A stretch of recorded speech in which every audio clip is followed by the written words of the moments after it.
Omagyanatimirandhasya Jnananjana Shalakaya Chakshurunmilitam Yena Tasmai Shri Gurave Namaha Shri Chaitanya Manobhishtam Stapitam Yena Bhutale Swayam Rupa Kadamahyam Dadati Svapadantikam. Today we're going to study Bhagavad Gita chapter 9 verse 25.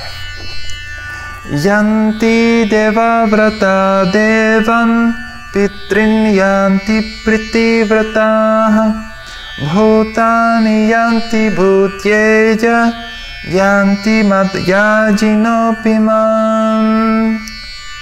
Word by word translation. Yanti, achieve. Devavrataha, worshippers of the demigods. Devan, to demigods. Pitrin, to ancestors. Yanti, pitrivrataha, worshippers of ancestors. Bhutani, to ghosts and spirits. Yanti, go. Budhyejaha, worshippers of ghosts and spirits. Yanti, go. Mat, my. Yajinaha, devotees. Api, also. Nam, unto me. Translation. Those who worship the demigods will take birth among the demigods. Those who worship ghosts and spirits will take birth among such beings. Those who worship ancestors go to the ancestors. And those who worship me will live with me. So in this verse, Krishna is speaking, and he's mentioning about different spiritual practices, different religions. And this class is trying to explain within the context of world religions and polytheism, Hinduism, and all different kinds of practices that might be confused when one approaches the Vedic way. So, the main point of this verse is that one will achieve the destination and the qualities of that person in which we worship.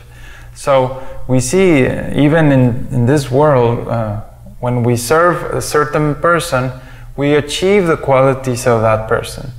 When someone has a very nasty boss and they have worked with this nasty boss for a long time, the person serving that boss actually starts to develop the same qualities, similar, I don't know, harsh tone of voice and some bad qualities or good qualities. And so this happens even in ordinary dealings, but more especially when there is worship.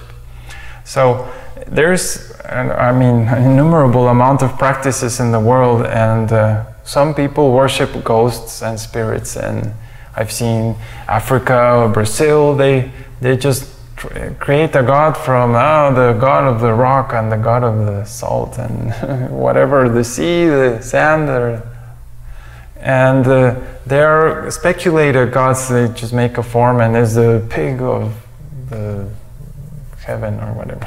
So some ridiculous things. So these are religions, we could say, or spiritual practices. Not so much religion, but they have a certain idea of worshipping. So what happens is that those persons will achieve the qualities of those persons that they worship. If they worship ghosts or imaginary things, then they will take that kind of existence. And the same with demigods. Now, in India, for example, religion seems extremely confusing, because if you've ever traveled there and you went to the home of any man who's practicing religion, they usually have an altar, and they have little doors, and you open the doors and they have like 50 pictures of all kinds of persons and very strange forms, and like there's several names: Shiva, Ganesh, Durga, and one has an elephant head and another has skulls and has a collar, and it's like, what is this stuff? And So when the British went to India and they saw all this, they immediately say, oh, this polytheism, so this Hinduism is horrible. But the fact is that that whole concept of polytheism and Hinduism and the whole thing, well, it's wrong. The Vedic way is the actual perspective that will give you an understanding of all global religions. You can not only understand the Vedic way as a spiritual path, but you can understand Christianity, the guy from Brazil and Africa, and the New Age guys, and everyone. It gives you such a very clear, pinpointed, sharp image of the spiritual path that you can see how they all actually are part of the same process, but they are in different levels. So a very, very basic preliminary level will only do some really introductory practice. And as the practice and the purity of that religion is greater, then one can achieve higher and higher goals. Although it is a little bit complicated, I will try to explain it in a simple way. There are, for example, 3 aspects of God. One is the rays or the illumination of the body of God, and that is called Brahman. Then there is a personal feature of God within the heart of every living entity, that is called Paramatma or Super Soul. And then there is God in person, which is called Bhagavan. So you will see some spiritual practices that will only focus on the Brahman feature of the Lord, the light. And so they will say, you should meditate and do this practice that, and you will blend into the light. God has no form, so when you die, you blend into this light and achieve peace. And their point of view is limited because they're only seeing that Brahman as the highest.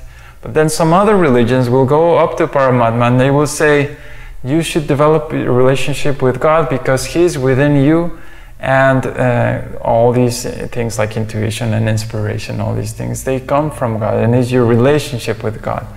And everybody else is seen in that light. But never that there's a form of God that I could actually love, but more like it's personal in the sense that it's within me, but kind of formless. And there's also many religious and spiritual practices that do that. And then even higher than that is the Bhagavan realization, where God is a person that I can see and perceive with my senses, and I can personally serve and love and all these things. And this is the highest understanding of spiritual life. Now, there is also one more complicated element to all this, that polytheism. So we should understand that God has only one original form. He is only one. There cannot be many gods, because by definition, there's a precise definition of God, which is the person who possesses the most beauty, the most opulence, the most knowledge and other things. That person who is the topmost in all respects, that person is God. So there cannot be 2 persons which are the best. There's only one person. So God, in fact, is only one. Where it gets a little tricky is, well, what happens if God has omnipotence and He is able to be present in many places at the same time? So then it becomes a little tricky, because for most religions, when you ask them, well, how does God look? And then they will say, no, God has no form. You cannot describe Him, so forget it. You just don't even go there. But if the goal is to love God, then how can I love a God that I don't even know how He looks like? So many religions don't even reach that Bhagavan realization where they explain the form of God and all these things. What to speak of the spiritual world and the activities, etc. So once you get the Vedic way, the bigger, higher perspective, and then you see, well, actually God has this original form, but if He wants, He can expand in 100 1,000 times and he won't lose any potency because he's God. He can do that. And he can also be perceived differently depending on who's looking at him. And he can have also many different, they're called expansions, that are still their God, but he takes different features or focuses on different qualities of his. And that is where it gets a little bit too complicated for anyone in the West who's used to just having no idea of the form of God, and then the only thing left is, oh, well, Jesus, and that's it. But Jesus himself says, worship God, worship the Father. So the Vedic way gives this very, very nice overview and great perspective of all spiritual paths. And when you understand the Vedic way, you start to see that, oh, actually, the guy from Brazil and from Africa and the guy who wants to merge with the light and Catholic religion, Christian, Muslim, they are all different degrees of a certain purity. And if that purity is very high, then that religious path is considered bona fide. It's not that the Vedic way is the only way, because the Vedic way doesn't mean a religion. It just means to understand what is spiritual life, what is the goal of life, and things like that. It just achieve pure love of God in his personal form, Bhagavan. So when we have this clear understanding, then I could practice Christianity or any other of these religions and be very successful at it, because they all actually in their roots have the same elements. The problem is that they're misused, and when they're misused by humans, then they become some kind of money power thing, and then they just distort. But the fact is that if we just have this very, very broad perspective, then we can see this unity in religions instead of one being opposed to the other, and this horrible feeling that each religion says, I am the only one, and the other one, I am the only one, I am the best, and no one else. And no, the Vedic way is not about saying I am the only one, I am the best, but it's about saying anyone can be the best, but they have to have these qualities. And if they have these certain items that makes them pure, then it doesn't matter if it's this or that. The thing is the purity of the spiritual practice, because if it's pure, you will reach success. So that is very important. The other thing that's very important from this verse is that regardless of any spiritual path or spiritual practice that we do, whoever we worship, we will attain the same qualities and destination. So this is key, because we all, at this time of death, we're going to go to somewhere else. And that somewhere else is determined by who we worship in this lifetime. So we should be very, very careful in picking the right person that we want to worship.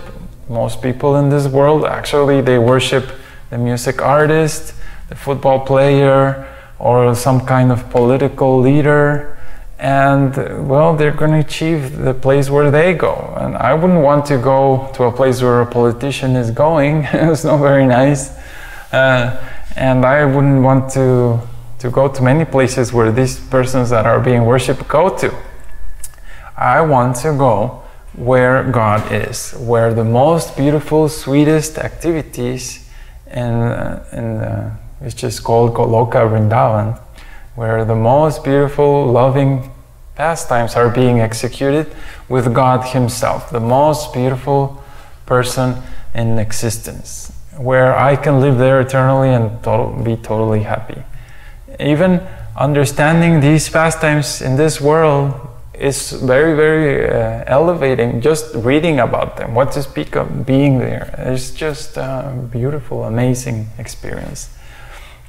And the Vedic way does require higher intelligence, especially in the philosophical side, because religions do tend to get quite complicated, and that's why most people just say, forget it, it's religion. So one has to have enough brain power to understand all these things, and that's why it's recommended to be vegetarian, to practice celibacy, to practice some restrictions, so that the senses are not totally uncontrolled, because you will lose the brightness, the memory, the qualities that will help you understand these more subtle things. If you have any questions or comments, please visit our website, thevedicway.org. Thank you. Hare Krishna.